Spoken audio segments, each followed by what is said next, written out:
Hi! Welcome to my vlog! Karon nga video kay magtudlo taon saon pag simple lang nga tutorial nga makeup. So nagbutang ni ko dra og olay din na nga creamer akong gigamit.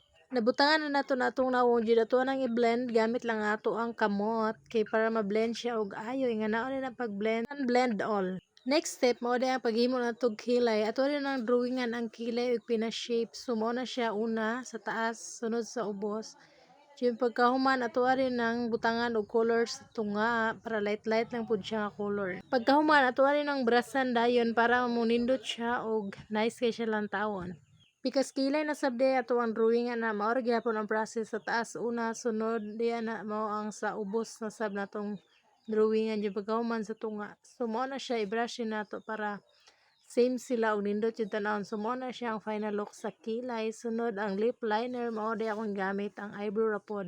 Nindot jud gamiton pod ang eyebrow kay mura jud og lip liner kay wala man tay lip liner. Mao ang eyebrow na lang sa bang ako ang gigamit. Nice man pud siya tanawon. So mao din na siya nga na di ang process sa paghimo og lip liner para nindot kay tanawon. Ug mao na siya gibutangan na ako og dark red na color yung pagkahuman ang nude combination. Nice kay siya lang tawon nga kulay. Attractive kay siya tanawon gi-combine. So ang next di ay mao di ang pagbutang ato og blush. Ato ang gibutangan na atong side to side nga nawong og blush. Light lang na color. Mao na siya ang resulta. Nindot kay siya na color kay sky light ra siya yun. Pagkahuman mao na sab ang eyeshadow. Magpili lang tag color ug unsay nindot. Kaya puro man na nindot ato ang pilian. So mao rin na akong napili na color. Ako din butangan ang eyelid na. So mao na siya ang butang-butang nako og i-brush sa eyelids. Yun pagkahuman mao na siya nice kay siya og color good. Jud pagkahuman i-blend na to siya sa pag-brush kay para nindot kay siya tanawon. So mao na siya guys.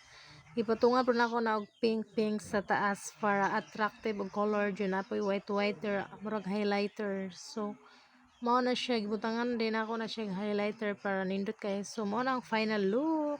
Mao na siya sa pag makeup lang, simple lang kay siya na makeup. Wala siya daghang cream nga gigamit. Mao ra to ako ang ibutang. So mao ra na guys. Thank you for watching everyone.